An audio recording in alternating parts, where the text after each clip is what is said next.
बिस्मिल्लाहिर्रहमानिर्रहीम अस्सलाम वालेकुम बेटे। उम्मीद है आप सब लोग खैर आफियत से होंगे। Welcome back to MD CAT past paper series, जिसमें हम डिस्कस कर रहे हैं तमाम सूबों के तमाम पास पेपर्स को।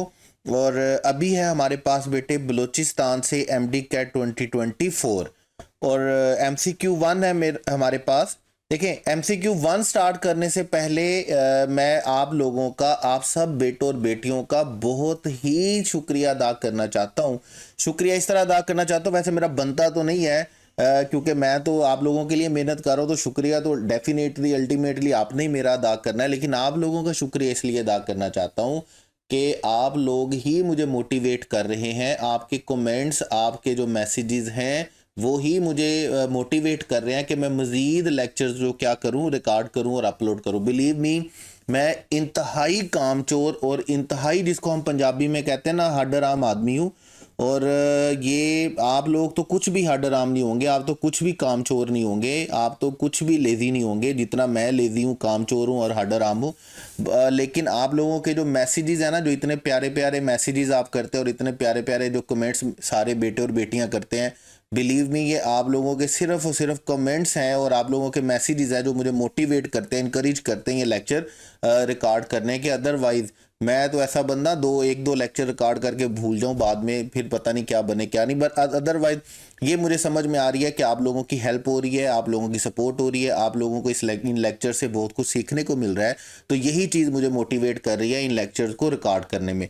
तो स्टार्ट करते हैं। बातें तो चलती रहेंगी, बातें तो सारी ज़िंदगी चलेंगी, लेकिन आजकल हमारे पास टाइम नहीं है। टाइम बड़ा कीमती है आजकल के टाइम में हमारे पास, तो आजकल के दिनों में। तो स्टार्ट करते हैं MCQ 1 से। Many modern architects insist on. अच्छा, ये वाला जो पेपर है ना, इसमें आप बड़ा सारा कुछ सीखने वाले हैं। बिलीव मी, थोड़े से टाइम में आपको मैं इतना सारा, जैसे वो होता है ना बूस्टर टीका देना, आपको एक नॉलेज का टीका लगने वाला है। ये जो 20 25 30 मिनट होंगे ना डिस्कशन में, मैं कोशिश करूंगा कि हम जल्दी जल्दी इसको वाइंड अप करें थोड़े से टाइम में और मैक्सिमम इसमें से चीज़ें निकालें।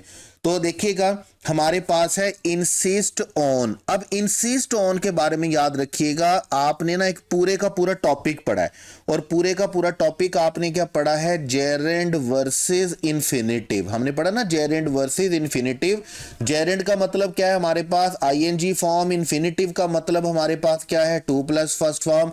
कहीं पर जेरेंड आ रहा होता है, कहीं पर इन्फिनेटिव आ रहा होता है, तो हमने ये देखना होता है कि हमने जेरेंड कहां पर लगाना है, इन्फिनेटिव कहां पर लगाना है। तो हमने क्या किए, हमने रूल्स लिखे। उन रूल्स में से सबसे पहला रूल जो हमने बेटे लिखा, वो हमारे पास क्या था, वो हमारे पास ये था कि देर आर सर्टन वर्ड्स जिनके बाद हमें जेरेंड लिखना है और देर आर सर्टन वर्ड्स जिनके बाद हमें क्या लिखना है, इन्फिनेटिव लिखना है। मतलब आप कोई भी नोट्स उठाएंगे, कोई भी बुक उठाएंगे ना, आपको 30 40 50 वर्ड्स मिलेंगे कि इनके बाद जेरेंड आना चाहिए, और 30 40 50 वर्ड मिलेंगे जिनके बाद हमें क्या आना चाहिए, इन्फिनेटिव आना चाहिए। तो मैं पर्सनली इस रूल को पसंद नहीं करता, और मैंने आपको पहले भी कहा कि मेरे मुताबिक हर वो रूल जिसके लिए बच्चों को किसी ना किसी चीज़ों को रट्टा मारना पड़ता है ना, मेरे मुताबिक वो टेक्निकल ग्रामर का रूल नहीं होता, रट्टा रूल होता है, और वो पेपर में शामिल नहीं होना चाहिए। बहरहाल हमारे पास पहला पहला रूल बनता, हम उनके उसके बारे में बात नहीं करेंगे। वो बहुत सारे वर्ड्स हैं, जब सामने आते हैं तो बच्चा परेशान होता है कि मैं इतने सारे वर्ड्स को कैसे याद करूंगा। कहीं पर आपको नजर आए तो एक दफा पढ़ जरूर लीजिएगा। एक्चुअल जो रूल्स है ना बेटे आपके पास, वो याद रखिएगा। आपने तीन बातें सिर्फ याद रखनी है जेरेंड और इन्फिनेटिव के लिए। पहली बात जो आपने याद रखनी है वो ये है कि प्रेपोजिशन के बाद हमेशा क्या आएगा, जेरेंड, और एडजेक्टिव के बाद हमेशा क्या आएगा, इन्फिनेटिव। अब प्रेपोजिशन में आपने टू को नहीं लेना। टू के बाद तो डेफिनेटली हम फर्स्ट फॉर्म लगाकर क्या बनाते हैं, हम टू के बाद फर्स्ट फॉर्म लगाकर क्या बनाते हैं, इन्फिनेटिव बनाते हैं। लेकिन कुछ एक्सप्रेशंस ऐसे भी हैं जहां पर टू के बाद भी जेरेंड आता है, वो अभी भी हम पढ़ेंगे। तो पहली बात है कि प्रेपोजिशन के बाद क्या आएगा, जेरेंड, और एडजेक्टिव के बाद क्या आएगा हमारे पास, एडजेक्टिव के बाद क्या आएगा, इन्फिनेटिव। जैसे यहां पर देखेंगे, इनके बाद क्या आएगा, लर्निंग, और आप देख रहे होंगे वीक के बाद क्या आया हुआ है, स्टैंड। ठीक है, टू स्टैंड। इसी तरह हमारा क्वेश्चन भी है कि ऑन के बाद, अब ऑन डेफिनेटली चूंकि प्रेपोजिशन है तो प्रेपोजिशन के बाद हमारे रूल के मुताबिक क्या आना चाहिए, जेरेंड आना चाहिए। तो करेक्ट ऑप्शन हमारा बेटे कौन सा बनता है, यूजिंग बनता है, ये आना चाहिए, इंसिस्ट ऑन यूजिंग। अब यहां पर बात तो खत्म नहीं होती, रूल तो हम पूरा पढ़ेंगे, आदत से मजबूर है, मैं भी बताने से मजबूर हूं और आप भी पढ़ने पे मजबूर हैं कि हमने, हमारी आदत है कि अब हमने आदत बना ली हुई है, मैंने पूरा रूल बताने की आदत बना ली है, आपने पूरा रूल पढ़ने की आदत बना ली, और ये बड़ी अच्छी आदत होती है। दूसरी बात आपने याद रखनी है कि जब भी हम सेंटेंस में सब्जेक्ट ऑब्जेक्ट के तौर पर यूज करेंगे तो किसको यूज करेंगे, जेरेंड को यूज करेंगे। आसान तरीन बात आपको बता देता हूं, आपने सेंटेंस याद रखना है, smoking is injurious to health. आप smoking is injurious to health याद रखेंगे तो आपको पता चलेगा कि हमने सब्जेक्ट के तौर पर किसको यूज करना होता है, जेरेंड को यूज करना होता है। और जहां कहीं पर भी हमने रीजन बतानी होती है ना, तो रीजन बताने के लिए हम क्या यूज करते हैं, इंफिनिटिव यूज करते हैं। जैसे देखिएगा, she studies hard to pass the exam, वो क्या करने के लिए स्टडी हार्ड करती है, एग्जाम पास करने के लिए। He ran fast to catch the bus, वो तेज भागा, और क्यों क्यों तेज भागा, बस पकड़ने के लिए। तो दो रूल हमारे पास क्या बनेंगे, प्रेपोजिशन के बाद क्या आएगा, जेरेंड आएगा, एडजेक्टिव के बाद क्या आएगा, इंफिनिटिव आएगा, सब्जेक्ट ऑब्जेक्ट के लिए जेरेंड आएगा, और रीजन के लिए हमारे पास बेटे क्या आएगा, इंफिनिटिव आएगा। इसके बाद हमारे पास नेक्स्ट जो रूल है वो बड़ा ही इंपॉर्टेंट रूल है, और इसको मैं स्टार कर रहा हूं। ये वो जगह है जहां पर, ये वो एक्सप्रेशन है जहां पर हम टू के बाद क्या लिखते हैं, फर्स्ट फॉर्म नहीं लिखते, बल्कि टू के बाद जेरेंड लिखते हैं। जैसे हमारे पास वर्ड्स कौन से हैं, अडिक्ट टू है, ऑब्जेक्ट टू है, कमिट टू है, अवर्स टू है, डिवोट टू है, फेल टू है, टेक टू है, अकस्टम टू है, विद द व्यू टू है, लुक फॉरवर्ड टू है। और इसके साथ आपने याद रखना है बी प्लस यूज्ड टू भी एक्सप्रेशन आप पढ़कर आए हैं, जहां पर आप जब सब्जेक्ट से सेंटेंस स्टार्ट होता है, बी फॉर्म होती है, तो फिर आप यूज टू के बाद फर्स्ट फॉर्म नहीं लिखते, बल्कि बी फॉर्म के बाद क्या लिखते हैं, आईएनजी फॉर्म लिखते हैं। तो ये वो एक्सप्रेशन है जहां पर आप टू के बाद आईएनजी फॉर्म लिखते हैं, आपने फर्स्ट फॉर्म नहीं लिखनी होती। इन सारे एक्सप्रेशन को अच्छे से रट्टा मार लेना है। और तीसरा रूल जो आपने इन्फिनेटिव के लिए याद रखना है कि इनफ के बाद जहां पर भी वर्ब आएगा, इनफ के बाद आपने याद रखना है क्या लिखना है, इन्फिनेटिव लिखना है। जैसे शी इज स्मार्ट इनफ, और इनफ के बाद क्या लिखा हुआ है, to solve. He wasn't fast, और फास्ट के बाद इनफ, और इनफ के बाद क्या लिखा हुआ है, टू विन। जहां पर भी इनफ के बाद वर्ब आएगा, वर्ब क्या आएगा आपके पास बेटे, इन्फिनेटिव आएगा। तो तीन तीन रूल्स हैं, प्रेपोजिशन के बाद जेरेंड है, उसके बाद एडजेक्टिव के बाद इन्फिनेटिव है, सब्जेक्ट ऑब्जेक्ट के लिए जेरेंड है, रीजन के लिए इन्फिनेटिव है। ये कुछ एक्सप्रेशंस हैं जिनके बाद टू के बाद जेरेंड आना, और फिर एनफ के बाद हमारे पास क्या आना बेटे, इन्फिनेटिव आना। ये तीन तीन रूल्स आपको याद रखने हैं जेरेंड वर्सेस इन्फिनेटिव के लिए। और यहां पर आप क्वेश्चन देख रहे हैं, सिंपल सा स्ट्रेट फॉरवर्ड क्वेश्चन हमें आया कि ऑन के बाद क्या आना चाहिए। अब ऑन हमारे पास क्या है, ऑन हमारे पास है प्रेपोजिशन, और हमारे रूल के मुताबिक प्रेपोजिशन के बाद क्या आना चाहिए, हमारे रूल के मुताबिक प्रेपोजिशन के बाद बेटे क्या आना चाहिए, जेरेंड आना चाहिए। इसलिए हमारा करेक्ट ऑप्शन बेटे कौन सा होगा, डेल्टा। उसके बाद है नेक्स्ट क्वेश्चन बेटे हमारे पास। अब नेक्स्ट क्वेश्चन देखिए क्या है, नेक्स्ट क्वेश्चन है डैनूब इज ऑस्ट्रियाज लॉन्गेस्ट रिवर।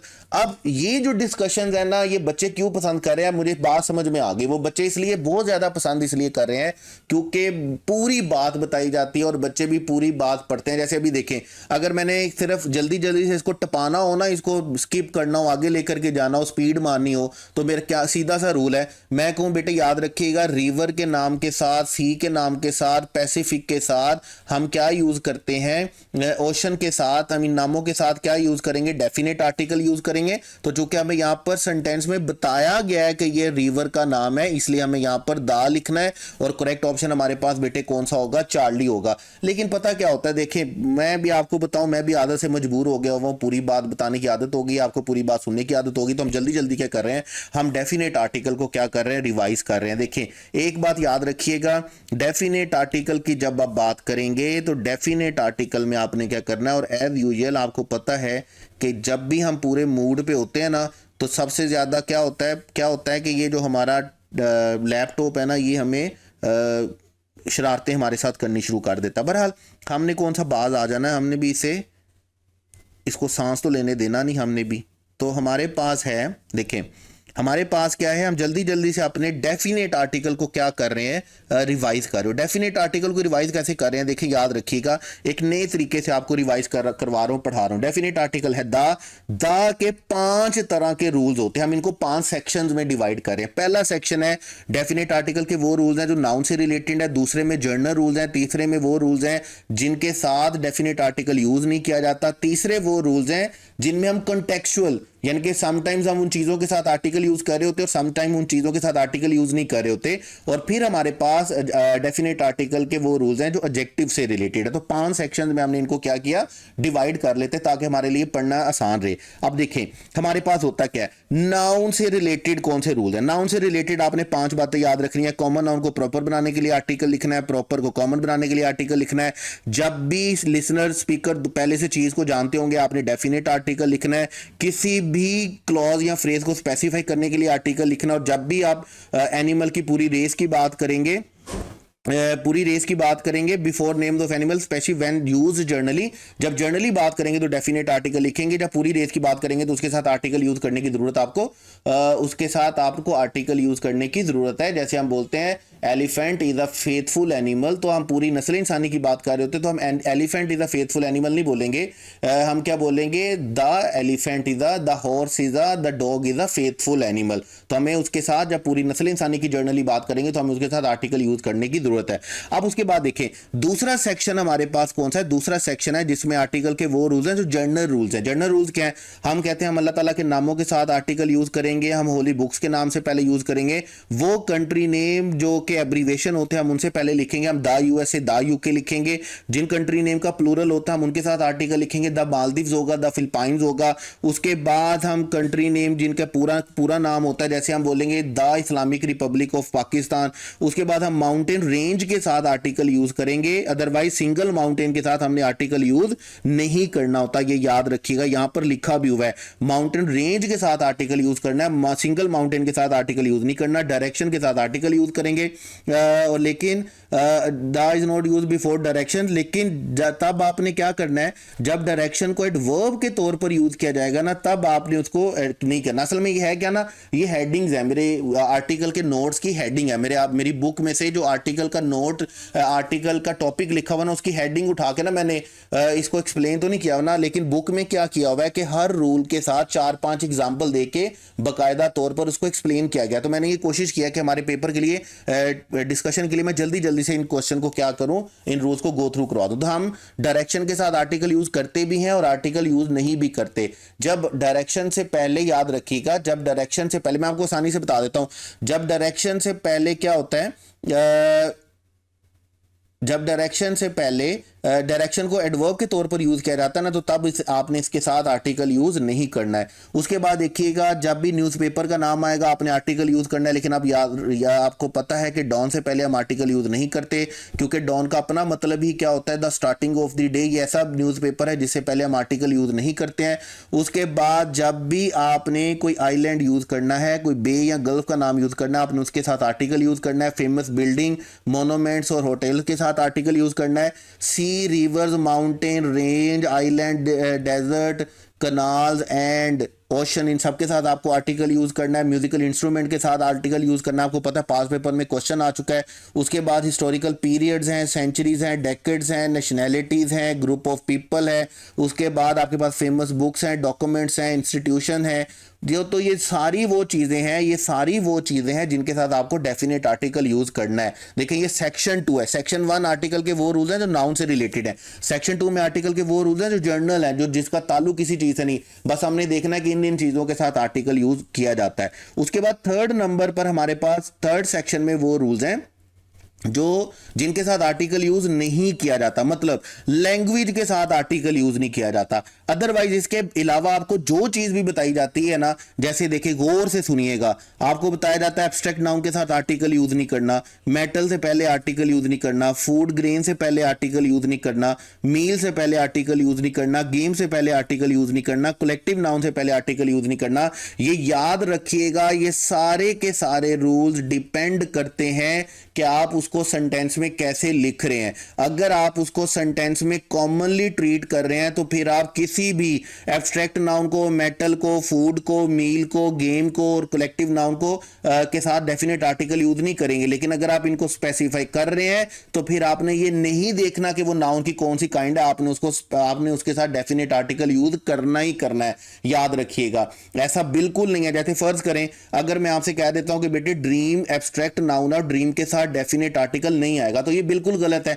अगर मैं बोल दूं ड्रीम ऑफ इकबाल, तो ड्रीम ऑफ इकबाल बोलना तो गलत हो जाएगा, क्या लिखना होगा, द ड्रीम ऑफ इकबाल। इसी तरह अगर मैं बोल दूं gold is a precious metal, अब यहां पर चूंकि मैं पूरी दुनिया के सोने की बात कर रहा हूं इसलिए मुझे यहां पर गोल्ड के साथ आर्टिकल लिखने की जरूरत नहीं है। लेकिन अगर मैं लिख दूं गोल्ड ऑफ सऊदी अरेबिया, तो फिर मैं गोल्ड ऑफ सऊदी अरेबिया नहीं लिखूंगा बेटे, क्या लिखूंगा, the gold of Saudi Arabia. तो ये जितनी भी सारी चीजें ना आपने ये देखना सेंटेंस में आप उनको कॉमनली ट्रीट कर रहे हैं, स्पेसिफाई कर रहे हैं। तो अपार्ट फ्रॉम डैट के वो कौन सी काइंड है, आपने लाजमी तौर पर उसके साथ डेफिनेट आर्टिकल यूज करना है। उसके बाद हमारे पास कुछ चीजें ऐसी हैं जो कंटेक्चुअल यूज में आती हैं, ठीक है।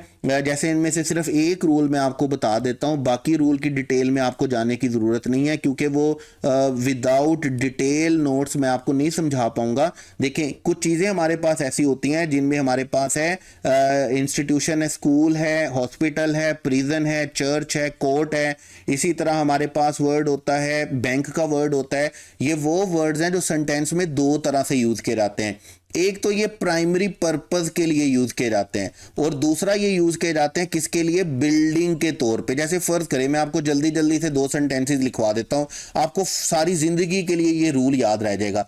आप शुरू से जिंदगी में पढ़ते आ रहे हैं ही गोज टू स्कूल। अब यहां पर स्कूल का मतलब क्या है, वो स्कूल क्यों जाता है, पढ़ने के लिए जाता है। इसका मतलब यहां पर स्कूल का जो वर्ड है वो यूज हुआ है उसके प्राइमरी पर्पस, यानी कि स्कूल का प्राइमरी पर्पस क्या है, तालीम देना। लेकिन अगर मैं लिखूंगा ना आई लिव नियर स्कूल, तो फिर मुझे आई लिव नियर स्कूल नहीं लिखना होगा, मुझे बेटे क्या लिखना होगा, I live near the school. क्योंकि यहां पर मैं स्कूल को पढ़ने की एक जगह नहीं बता रहा बल्कि मैं उसको एक लैंडमार्क यानी कि बिल्डिंग के तौर पर यूज कर रहा हूं। तो यहां पर ये जितनी भी चीजें ना आपके पास, school, hospital, prison, church, court, ये याद रखिएगा। जब भी आप इनको प्राइमरी पर्पज के तौर पर यूज करेंगे ना तो आपने इनके साथ आर्टिकल यूज नहीं करना है। लेकिन अगर आप इनको एक बिल्डिंग के तौर पर लेंगे तो फिर आपने इनको आर्टिकल यूज करना है, ठीक, आर्टिकल यूज करेंगे। जैसे देखिए फर्ज करें अगर मैं बोलता हूं कि वो हर संडे चर्च जाता है, तो हम क्या बोलेंगे, ही गोज टू चर्च। फिर मुझे द चर्च लिखने की जरूरत नहीं है क्योंकि वो हर संडे जाता है, मतलब वो चर्च जाए क्यों रहा है, अपनी मजहबी रसूमात को पूरा करने के लिए, जिसके लिए चर्च होता है, प्राइमरी पर्पज है।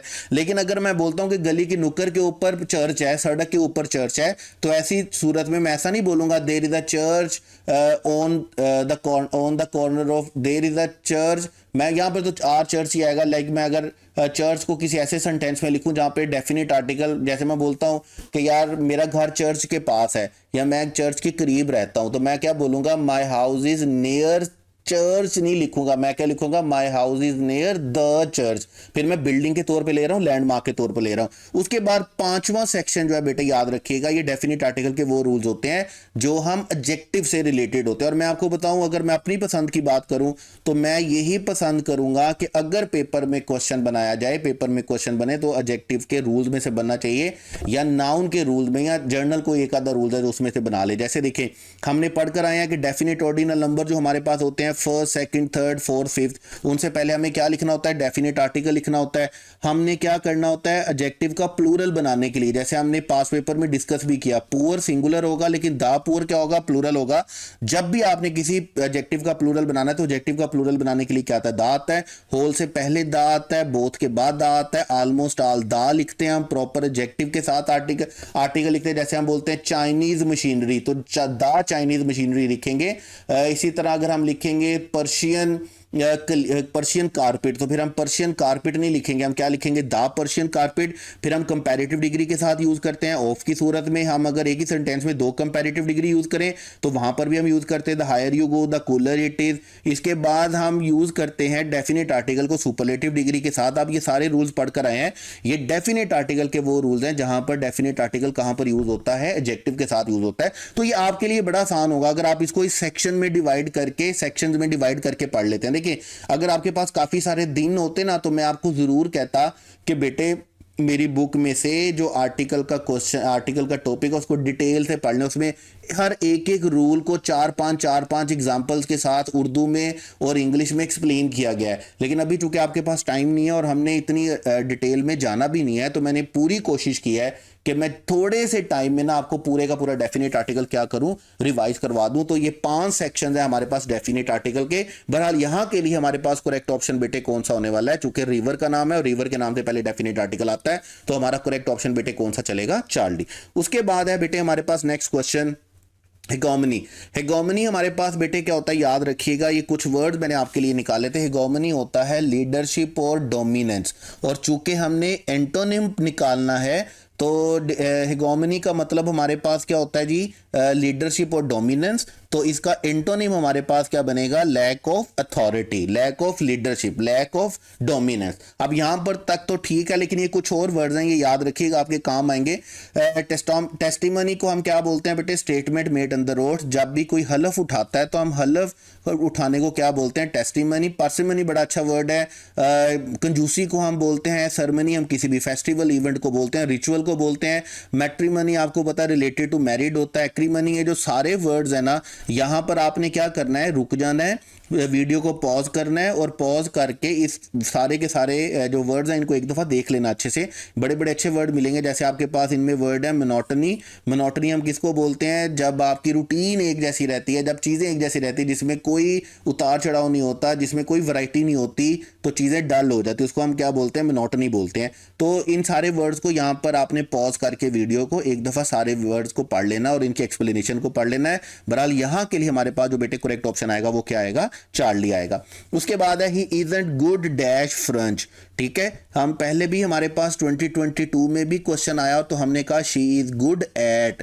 हम गुड के साथ कौन सा प्रेपोजिशन यूज करते हैं, एट यूज करते हैं। मैंने आपको उसमें यह भी बताया था, याद होगा अगर आपको, कि गुड इन भी होता है, गुड एट भी होता है, गुड विद भी होता है। लेकिन मेरी बात गौर से समझ लीजिएगा, गौर से सुन लीजिएगा।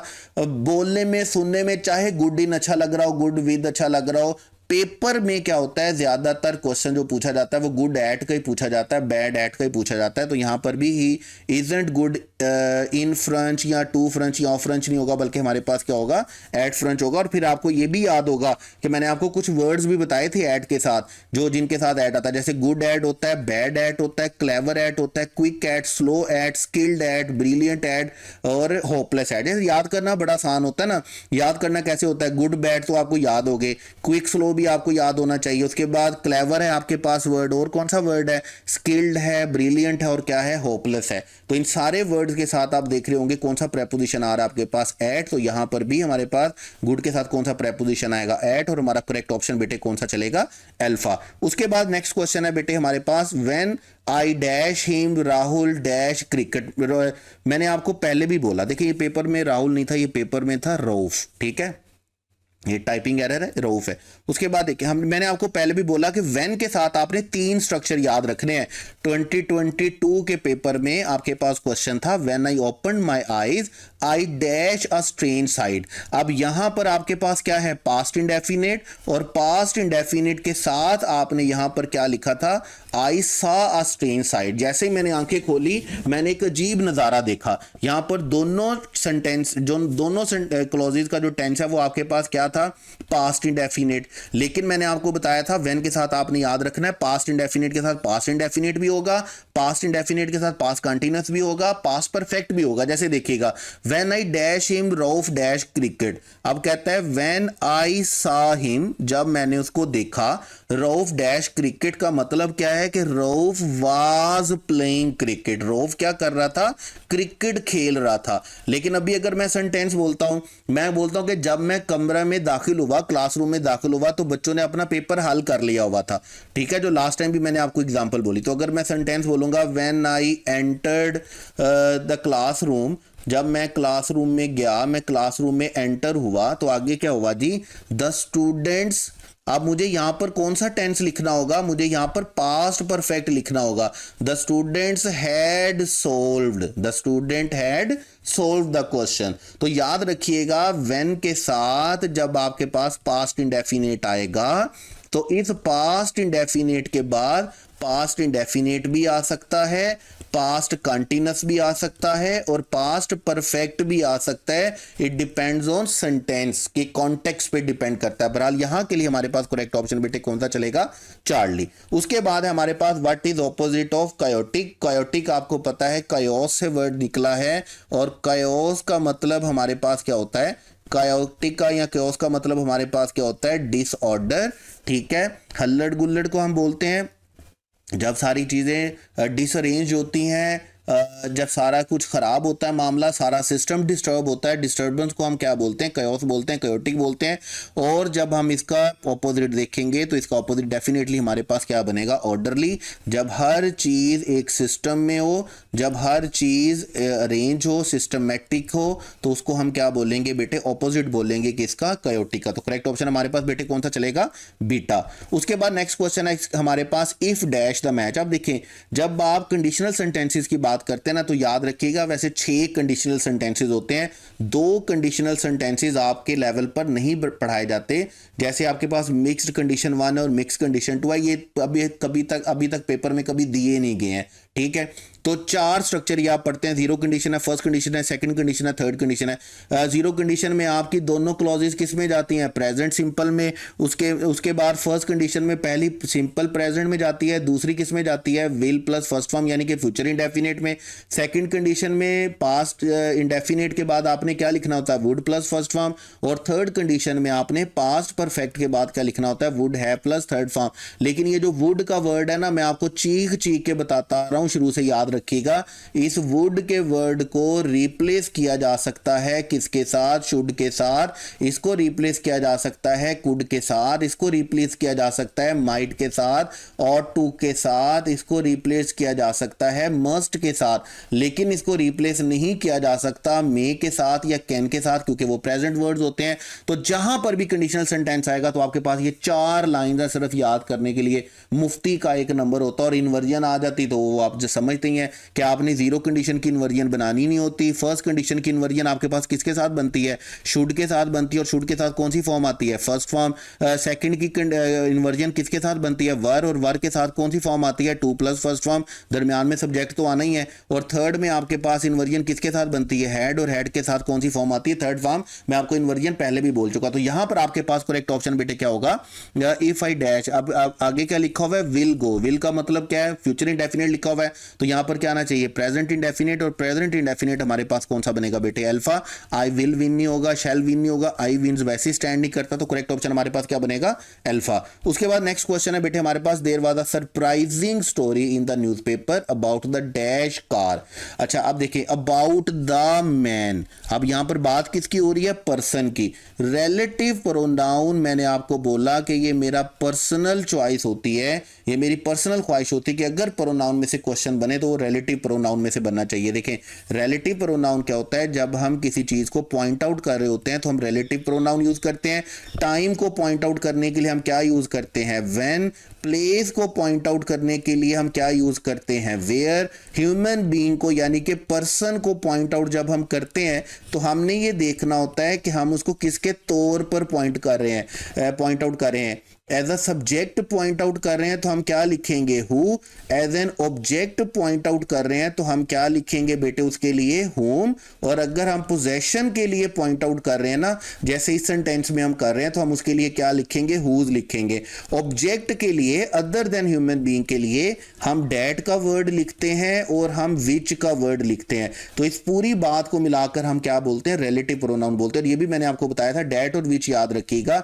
जहां पर भी प्रेपोजिशन आ जाए या जहां पर भी कॉमा आ जाए, इन दोनों चीजों की सूरतों में आपने क्या लिखना होता है? विच लिखना होता है, डैट नहीं लिखना होता। तो आपने याद रखना है ह्यूमन बीइंग के लिए आप हु लिखेंगे, हुम लिखेंगे या क्या लिखेंगे? हुज लिखेंगे। अब चूंकि हमने इस कार के ऊपर उस आदमी की पोजेशन भी बतानी है तो हम क्या बोलेंगे? About the man. और अबाउट द मैन के बाद हमें क्या लिखना होगा? Whose car. हमें कुछ भी और लिखने की जरूरत नहीं है। जहां मैन के लिए विच का वर्ड तो यूज करते नहीं है, डैट यूज करते नहीं है। अब जब हमने हुज लिख दिया तो फिर हमें इज हिज लिखने की जरूरत नहीं है। तो करेक्ट ऑप्शन हमारे पास बेटे कौन सा चलेगा?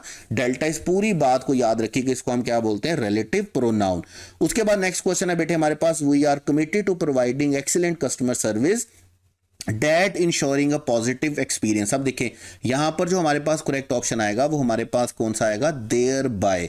देयर बाय का मतलब क्या होगा, इसलिए। वैसे मैं आपको आसानी के लिए बता देता हूं, देयर फोर कंजंक्टिव एडवर्ब होता है, और जहां पर भी देयर फोर आएगा, देयर फोर के दोनों तरफ क्या होना चाहिए, क्लॉजेज होनी चाहिए। तो यहां पर सेकंड क्लॉज तो है नहीं, मैं वैसे आपको ग्रामेटिकली बता रहा हूं, ट्रांसलेशन के लिहाज से भी नहीं बनती। वैसे ट्रांसलेशन देयर बाय और देयर फोर की ट्रांसलेशन तकरीबन तकरीबन सेम होती है, इसलिए। लेकिन चूंकि यहां पर दो क्लॉजेज नहीं है, तो हम इसलिए देयर बाय की जगह पर क्या यूज करेंगे, देयर फोर की जगह पर क्या यूज करेंगे, देयर बाय यूज करेंगे। बिकॉज और सिंस, रीजन तो हम बता ही नहीं रहे हैं, वो तो रीजन बताने के लिए यूज होते हैं दोनों वर्ड, और ये दोनों वर्ड यहाँ पे ट्रांसलेशन के हवाले से क्या करते हैं, स्टैंड नहीं करते, अग्री नहीं करते। तो करेक्ट ऑप्शन हमारे पास बेटे कौन सा चलेगा, अल्फा। उसके बाद है अनलेस। अनलेस मैं आपको पहले भी बता के आया, याद रखिएगा, अनलेस आपके पास वर्ड होता है इफ नॉट, ठीक है। और अनलेस के बाद मैंने आपको कहा था दो बातें याद रखिएगा। नंबर वन, आपने नेगेटिव एक्सप्रेशन नहीं लिखना, नेगेटिव क्लॉज नहीं लिखनी। और नंबर टू, आपने इसके बाद फ्यूचर के लिए कभी भी फ्यूचर टेंस नहीं लिखना, बल्कि क्या लिखना है, प्रेजेंट लिखना है। बात फ्यूचर की हो रही होगी, लेकिन आपने लिखना इसके बाद क्या है, प्रेजेंट है। अनलेस अ स्टूडेंट कंपाइल्ड नहीं होगा, हैड कंप्लाइड नहीं, कंप्लाइड नहीं होगा, विल कंप्लाई नहीं होगा, बल्कि क्या होगा, कंप्लाइज होगा, ठीक है। उसकी रीजन क्या देखें, कंप्लाइड अगर होता तो फिर यहां पर कैन की जगह पर हमें क्या लिखना पड़ता, कुड लिखना पड़ता। कुड भी होता, कैन भी लिखा हुआ, उसको तो हम चेंज नहीं कर सकते, इसलिए हम यहां पर पास नहीं लिख सकते। और हैड कंप्लाइड के साथ भी सेम प्रॉब्लम होता, विल के साथ हम, अनलेस के साथ हम फ्यूचर लिखते नहीं है। तो करेक्ट ऑप्शन हमारे पास बेटे कौन सा चलेगा, अनलेस। उसके बाद है हमारे पास नेक्स्ट क्वेश्चन, हमारे पास है जी, under ethical guideline recently adopted by the national institute of health, जो कि एथिकल गाइडलाइन दी है इंस्टीट्यूट ऑफ हेल्थ ने, उसके मुताबिक human genes are to be manipulated only to correct disease for which. कहता है जी ह्यूमन के जो जीन्स हैं उनको चेंज किया जाएगा बीमारी से बचने के लिए, विच डैश ट्रीटमेंट आर अनसेटिस्फैक्ट्री, जिसके लिए जो दूसरे ट्रीटमेंट्स हैं ना वो अनसेटिस्फैक्ट्री हैं। याद रखिएगा, मेडिकल में जो सेकंड ट्रीटमेंट्स होते हैं ना, जो दूसरे ट्रीटमेंट होते हैं, उसके साथ उसके अलावा जो ट्रीटमेंट्स होते हैं उनको हम, उनके लिए हम कौन सा वर्ड यूज करते हैं, अल्टरनेटिव का वर्ड यूज करते हैं। कहता है जी यही तरीका रह गया है, उसके अलावा जो बाकी अल्टरनेटिव ट्रीटमेंट्स हैं वो अनसेटिस्फैक्ट्री हैं, उनसे कोई सेटिस्फैक्ट्री रिजल्ट्स हमें नहीं मिले हैं। उसके बाद नेक्स्ट क्वेश्चन है बेटे हमारे पास रीडिंग कंप्रीहेंशन का है, और आप क्या करेंगे, आप इसको प्रैक्टिस भी कर लीजिएगा, इसी बहाने आपकी प्रैक्टिस भी हो जाएगी। जब आप पूरा पैराग्राफ पढ़ेंगे ना तो आपको समझ में आएगी कि पूरा पैराग्राफ पढ़ के हमें क्या बताने की कोशिश की है कि जो बेबी होता है ना, बेबी जो होता है उसकी जो स्माइल होती है वो क्या होती है, विग्रस होती है किसी अडल्ट से, क्योंकि उसकी मूवमेंट के बारे में बताया गया, उसकी हरकत के बारे में बताया गया। आपने इसको पढ़ लेना है, अगर आपको समझ नहीं आएगी इस बात की तो आपने इससे पूछ लेना है कि सर, और ऐसा होगा नहीं, वैसे आप एक ही दफ़ा पढ़ेंगे आपको समझ आ जाएगी, हाँ जी करेक्ट ऑप्शन हमारे पास कौन सा बनता है, बीटा बनता है। लेकिन अगर फिर भी समझ नहीं आएगी तो पूछ लीजिएगा, ठीक है। उसके बाद हमारे पास next question, it is common knowledge to anyone who study science that the earth. अब दी अर्थ है तो दी अर्थ मतलब हमारे पास क्या है, सिंगुलर, और सिंगुलर होने के साथ साथ आप समझते हैं कि ये हमारे पास क्या है, यूनिवर्सल ट्रूथ। और यूनिवर्सल ट्रूथ हमेशा किस में लिखी जाती है, सिंपल प्रेजेंट में। तो हम इसको रिवॉल्व नहीं लिखेंगे, हैज रिवॉल्व नहीं लिखेंगे, हैज हैड रिवॉल्व नहीं होगा, बल्कि हमारे पास करेक्ट ऑप्शन बेटे कौन सा बनेगा, अल्फा। और कुछ क्वेश्चन इस तरह के होते हैं जिनके बारे में मैं कहता हूं कि क्वेश्चन आगे रख के हाथ उठा के दुआ किया करें कि या अल्लाह हमारे पेपर में सारे के सारे क्वेश्चन इसी तरह के आ जाएं, ठीक है। तो यहां पर हमारे पास करेक्ट ऑप्शन बेटे क्या बनेगा, अल्फा, आसान तरीन क्वेश्चन है। उसके बाद है Romans dash a unique system. देखें जब यूनिक सिस्टम आ गया ना of the Roman alphabet, unique system आ गया तो इसका मतलब वो सिस्टम पहली दफा था, नया था। जब नया था तो इंप्रूव्ड नहीं होगा, परसुएड नहीं होगा। परसुएड तो वैसे किसी को बात को आमादा करना होता है ना, किसी को मनाना होता है, एक्सचेंज मतलब लेन देन करना होता है। तो यहां पर हमारे पास करेक्ट ऑप्शन बेटे कौन सा आएगा, हमारे पास करेक्ट ऑप्शन बनेगा developed. Romans developed unique system. जैसे हमें यूनिक सिस्टम हमारा जो है वो क्या है, कीवर्ड है जो हमें बताता है कि उन्होंने एक नया सिस्टम क्या किया, मुतारफ करवाया, लेकर आए। उसके बाद हमारे पास बेटे next question 15, we are about dash.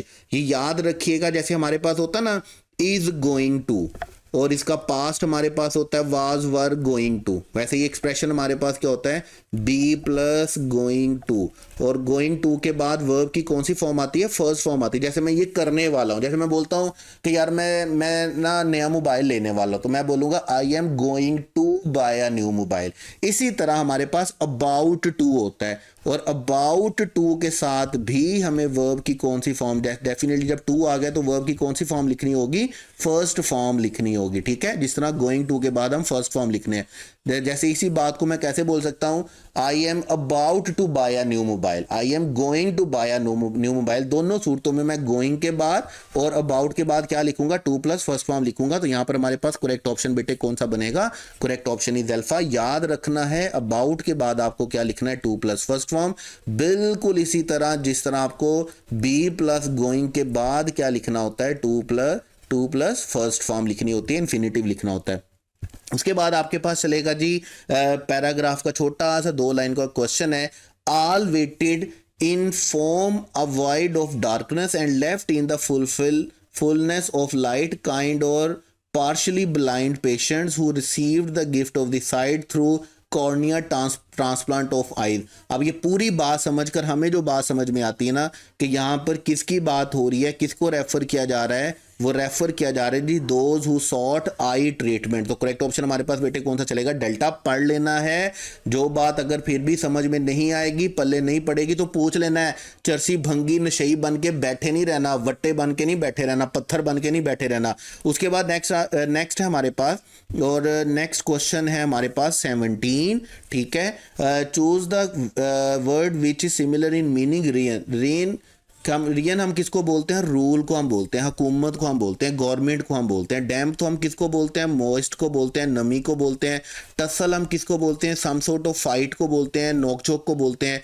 Prime आपको बता हम किसको बोलते हैं, क्लाइमेक्स को बोलते हैं। तो यहां पर हमारे पास करेक्ट ऑप्शन बेटे कौन सा चलेगा, गवर्नमेंट के लिए चार्ली। उसके बाद लास्ट क्वेश्चन है बेटे हमारे पास 18 टू एब्सकॉन्ड। एब्सकॉन्ड याद रखिएगा एक लीगल टर्म है, और इसका मतलब हमारे पास होता है एब्सकॉन्डर। एब्सकॉन्डर का मतलब वो बंदा होता है जो चोरी छुपे कहीं पर भाग गया होता है, फरार हुआ होता है। तो हम उसके लिए कौन सा वर्ड यूज करेंगे, to go away secretly and hide. फरार होना, कानूनन फरार होना, हम उसके लिए कौन सा वर्ड यूज करेंगे, टू एब्सकॉन्ड का वर्ड यूज करेंगे। तो करेक्ट ऑप्शन हमारे पास बेटे क्या होगा, चार्ली। और ये थी बेटे हमारे पास बलूचिस्तान एमडी कैट 2024। मुझे उम्मीद है आपको सीखने के लिए बड़ा सारा कुछ मिला होगा, और मैंने पूरी कोशिश की कि मैं मिनिमम टाइम में आपको मैक्सिमम बूस्टर का टीका लगा सकूं। फिर भी कोई बात समझ में नहीं आई, कोई बात पल्ले नहीं पड़ी, तो अगेन वही बात, चरसी भंगी नशे बन के, पत्थर बन के, वट्टे बन के बैठे नहीं रहना है, बुत बन के बैठे नहीं रहना है। पूछ लेना है, पूछने से, क्वेश्चन करने से, डिस्कस करने से मामला सही होते हैं, आंसर मिलता है, चीज़ें क्लियर होती हैं। ढेर सारा ख्याल रखना है अपना, मेहनत करते रहना है, कोशिश करते रहना है, और जब भी दुआओं के लिए हाथ उठाना है तो सर रदीम को नाम लेकर अपनी दुआओं में शामिल करना है। Wish you all the best. अल्लाह हाफिज़।